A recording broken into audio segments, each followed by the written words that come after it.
Hi అండి, అందరికీ నమస్తే. జనవరి పింఛన్లు తీసుకున్నారు.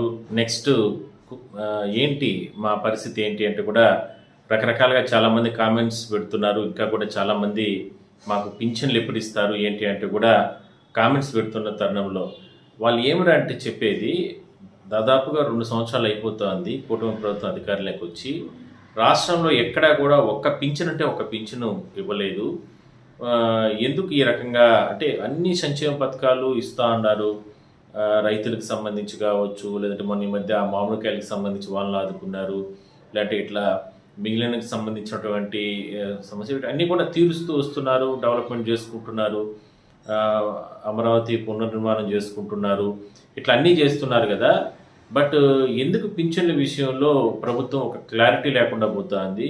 పింఛన్లు ఎందుకు ఒక్కటంటే ఒక్క కొత్త పింఛన్ వేయలేదు, ఏంటి సమస్య, ఎందుకు అనేది కూడా చాలామంది నేను చేసినటువంటి వీడియోస్కి సంబంధించి కామెంట్స్ పెడుతున్నారు.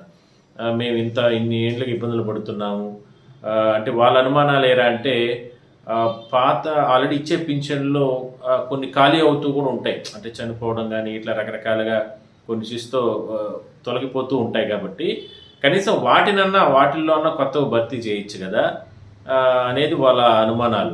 మరి ఎందుకు ఈ పింఛన్ల విషయంలో ఎందుకు ప్రభుత్వం ఇంత కఠినంగా ఉంది, ఎందుకు పింఛన్ విధానాల విషయంలో? అలా ఏం లేదండి. ఎందుకు ఇవ్వకుండా పోతుంది చెప్పండి.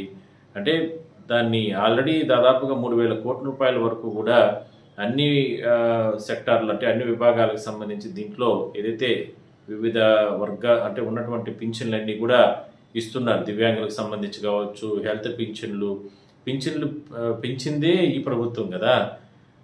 అసలు దేశంలో ఈ స్థాయిలో పింఛన్లు ఇచ్చేటటువంటి ప్రభుత్వాలు ఎక్కడా లేవు. పింఛన్లు అప్పట్లో గతంలోనూ తెలుగుదేశం ప్రభుత్వమే పింఛన్లు పెంచింది.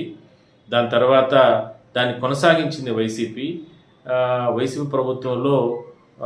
దాన్ని సంవత్సరం కింద అని చెప్పి పెంచుకుంటూ వచ్చారు. దాన్ని మళ్ళా రెట్టింపు చేసి 4,000 రూపాయలు పింఛన్ చేసింది ఇప్పుడున్నటువంటి తెలుగుదేశం ప్రభుత్వంలోనే, అది కూటమి ప్రభుత్వంలోనే. బట్ ఏంటంటే కొన్ని అనివార్య కారణాలు, లోటు బడ్జెట్ ఉంది, ఎన్నో సంక్షేమ పథకాలు చేసుకుంటూ వస్తున్నారు.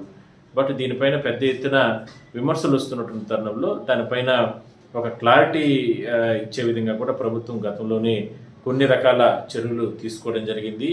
అందువల్లనే కొత్త పింఛన్లకు సంబంధించి పూర్తి స్థాయిలో కూడా ఏదైతే ఉన్నటువంటి వ్యవస్థల్ని కంప్లీట్గా అంటే గతంలో ఉన్నటువంటి ఏదైతే ఉంటాయో అంటే ఈ పింఛన్లకు సంబంధించి అనర్హులైన వారందరూ కూడా పింఛన్లు తీసుకుంటున్నారని, అంటే ఎవరికి పడితే వాళ్ళు పింఛన్లు తీసుకుంటారు, అది వాస్తవం. గత 4-5 సంవత్సరాల్లో గతంలో వైసీపీ ప్రభుత్వ హయాంలో ఎవరికి పడితే వాళ్ళకి పింఛన్లు ఇచ్చేశారు. ఆ సందర్భంలో పింఛన్ల లబ్ధిదారులకు సంబంధించి ఎవరైతే వాళ్ళ ఫోన్ నెంబర్లు కూడా వాలంటీర్లు ఏం చేశారంటే వాళ్ళ నెంబర్లు పెట్టారు. ఇప్పటికి కూడా అదే సమస్య పాపం చాలామంది పింఛన్లకు సంబంధించి. అంటే నేనేమి ఇక్కడ అప్పుడు ప్రభుత్వాన్ని ఇప్పుడు ప్రభుత్వాన్ని పొగడడం కానీ అక్కడ ప్రభుత్వాన్ని తిట్టడం కానీ అట్లయితే నేనేం మాట్లాడడంలే. ఏమంటే ఉన్న పరిస్థితులు నేను వివరించే ప్రయత్నం చేస్తున్నాను.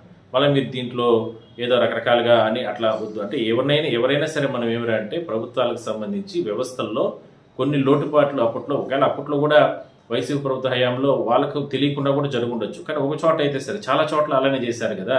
లబ్ధిదారులకు సంబంధించి వాలంటీర్ల నెంబర్లు ఎందుకు పెట్టుకోవాల్సిన అవసరం వచ్చింది?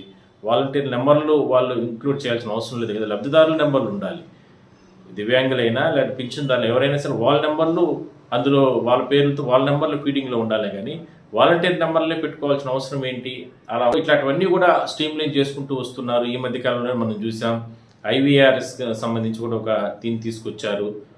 అంటే ఎవరైనా సరే పింఛన్ల విషయంలో ఇబ్బందులు ఉన్నా, లేదంటే పింఛన్ల విషయంలో వాళ్ళకు కాల్స్ వచ్చిన వెంటనే ప్రభుత్వం చేస్తున్నట్టు మంచి పనులకు సంబంధించి అంటే వీళ్ళు వాలంటీర్లు కానీ వీళ్ళకి పింఛన్లు ఇచ్చే సందర్భంలో వాళ్ళకు సపోర్ట్ చేయకుండా అంటే రకరకాల ఇబ్బందులు గురి చేసినా అవన్నీ కూడా కంప్లీట్ చేయొచ్చు అంటూ కూడా చెప్పడం జరిగింది. సో రాష్ట్రంలో మన ఏపీలో మాత్రమే అంత పెద్ద మొత్తంలో 4,000 రూపాయల పింఛన్లు కానీ, అదేవిధంగానే 10,000 రూపాయల పింఛన్లు కానీ, 15,000 రూపాయల పింఛన్లు, 6,000 రూపాయల పింఛన్లు, ఇన్ని కేటగిరీల కింద ఇస్తున్నారు. అంటే దాదాపుగా నెల పెట్టే కొద్దిగా 1వ తారీఖు దాదాపుగా 2,800 కోట్ల పైన ఖర్చు చేస్తూ ఉంది. ఇంత పెద్ద భారీ మొత్తంలో ఖర్చు చేసేటప్పుడు కొత్త వారికి ఇవ్వలేదు అనేటటువంటి అసంతృప్తి వాళ్ళు ఉండొచ్చు లబ్ధిదారుల్లో, దాంట్లో తప్పు లేదు.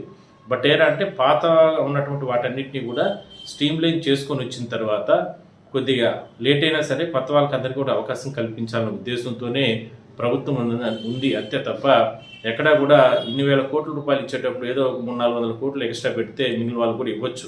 కానీ కొంతమంది కొన్ని రకాల అభిప్రాయాలు వ్యక్తం చేస్తున్నారు. ఏమి అంటే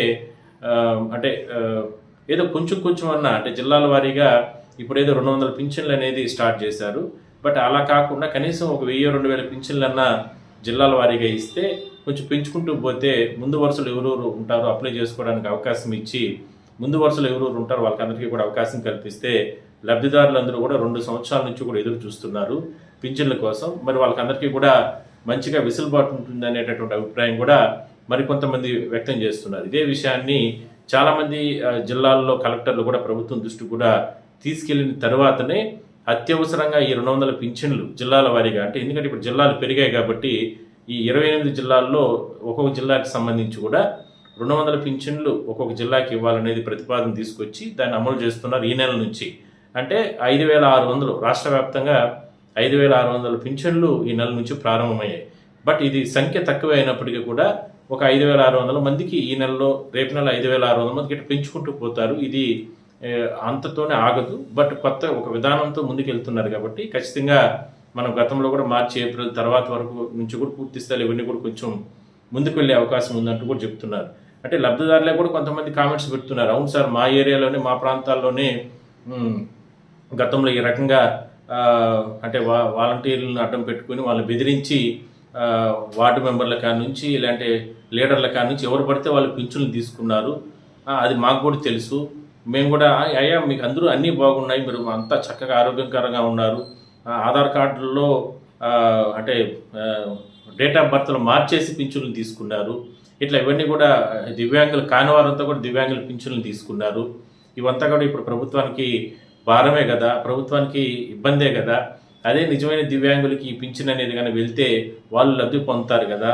అదే ఆ లబ్ధిదారులు ఎవరైతే కొంతమంది చెప్తున్నారో వాళ్ళ దగ్గర నుంచి ఫీడ్బ్యాక్ ప్రకారం వాళ్ళు ఇచ్చిన ఫిర్యాదు ప్రకారమే ప్రభుత్వం చర్యలు చేపడుతుంది. దీంట్లో నిజమైన లబ్ధిదారులు కూడా కొంచెం అసహనం, కొంచెం ఇబ్బంది.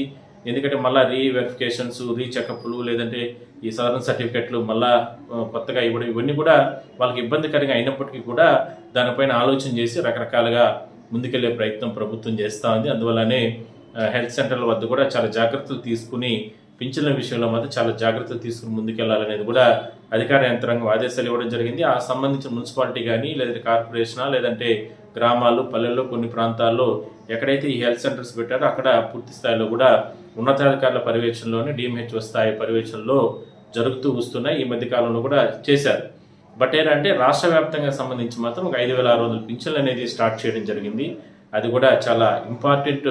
అంటే చాలా ఇబ్బందులు, ఆరోగ్యపరంగా ఇబ్బందులు పడేటువంటి వాళ్ళకి మాత్రం అంటే క్యాన్సర్ పేషెంట్స్ అని, దివ్యాంగులకు సంబంధించి కావచ్చు, ఇట్లా అంటే డయాలసిస్ పేషెంట్స్, ఇట్లా పింఛన్ లేకపోతే ఆ నెలలో మేము జీవించలేం, బతకలేమనేటటువంటి పరిస్థితిలో ఉన్నటువంటి వాళ్ళకి అందరికీ కూడా ఆ రకంగా ఏర్పాట్లు చేశారు కూడా. బట్ ఏంటంటే కొత్త వారికి 4000 రూపాయల పింఛన్లకు సంబంధించి దాంట్లో చాలా కేటగిరీలు ఉన్నాయి కాబట్టి వాళ్ళకందరికీ కూడా అతి త్వరలోనే ఇవ్వాలని ఆలోచన ఉంది. కానీ ఇంత లోపల సోషల్ మీడియాలో కానీ కొన్ని ప్లాట్ఫామ్స్ పైన ఈ ప్రభుత్వం దాదాపు 2 సంవత్సరాలు అయిపోతుంది, బట్ ఇంతవరకు పింఛన్లు అందుబాటులోకి తీసుకురాలేదు, ఇది చేతకాని ప్రభుత్వం, ఇట్లా రకరకాలుగా కామెంట్స్ పెడుతున్నారు. కామెంట్స్ పెట్టిన వాళ్ళు ఎక్కడ కూడా ముందుకొచ్చి ఎక్కడ కూడా మాట్లాడిన పరిస్థితి. కానీ అది సోషల్ మీడియాలో రకరకాల ప్రచారాలు జరుగుతున్నాయి. బట్ అవన్నీ కూడా లబ్ధిదారులకి ఎక్కడ కూడా అవి ఆశించేటటువంటి పరిస్థితి ఉండదు కాబట్టి. కానీ ఏమంటే ఖచ్చితంగా మనం చాలా విషయాల్లో మనం డిస్కస్ చేసాం. పింఛన్ల విషయంలో మాత్రం ఆ రోజు నేను ఒక మాట అన్నాను, ఇప్పటి వరకు కూడా నేను చాలా విషయాలు సందర్భాల్లో చెప్పాను. పింఛన్ల విషయంలో మాత్రం ఎక్కడా కూడా ఎవరికి కూడా ఇప్పటి వరకు కూడా రూపాయి తగ్గించింది లేదు, ఎక్కడ కూడా రద్దు చేసింది లేదు. బట్ కొనసాగిస్తూనే వస్తున్నారు. ఎక్కడ కూడా ఆ వ్యవస్థను చక్కదిద్దే ప్రయత్నం చేస్తున్నారు అంతే తప్ప నిజమైన లబ్ధిదారులని ఇబ్బందులు పెట్టాలనే ఉద్దేశం ఇందులో ఎక్కడ కూడా ప్రభుత్వానికి లేదు. బట్ చూద్దాం, రాబోయే రోజుల్లో కొత్త వారికి అందరికీ కూడా అవకాశం వస్తుంది. 4000 రూపాయల పింఛన్లు కూడా త్వరలో ఇవ్వబోతున్నట్లు కూడా సమాచారం ఉంది. బట్ అందరూ కూడా హ్యాపీగా ఉండండి. ఎక్కడ కూడా అనవసరమైనటువంటి వీటిపైన పింఛన్దారులకు సంబంధించి మాత్రం మీకు వెరిఫికేషన్ అవన్నీ జరుగుతున్నాయి కాబట్టి మీరు మీ పరిధిలో మీరు చెకప్ చేసుకోండి. పింఛన్లు ఆల్రెడీ ఈ నెల తీసుకున్నారు కాబట్టి నెక్స్ట్ ఇంకేదైనా సరే అప్డేట్ ఉంటే ఈ 200 మందికి మాత్రం జిల్లాల వారీగా మీకు అవకాశం కల్పిస్తున్నారు కాబట్టి మీరు అప్లై చేసుకోండి. మీకు సంబంధించిన గ్రామ వార్డు సచివాలయాలు కావచ్చు, అదేవిధంగానే ఎంపీడీఓ ఆఫీసులు కాడ వాళ్ళకి రెస్పాండ్ కాకపోతే మాత్రం ఖచ్చితంగా మీరు కలెక్టర్ గారి దగ్గరికి వెళ్ళి అక్కడ మీరు ఫిర్యాదు కూడా చేయొచ్చు. చూద్దాం నెక్స్ట్ ఏంటనేది ఏం జరుగుతుంది. త్వరలో మాత్రం పింఛన్లు ఇచ్చే కొత్త వారికి కూడా అందరికీ కూడా వచ్చే అవకాశాలు ఎక్కువగా ఉన్నాయి. చూద్దాం.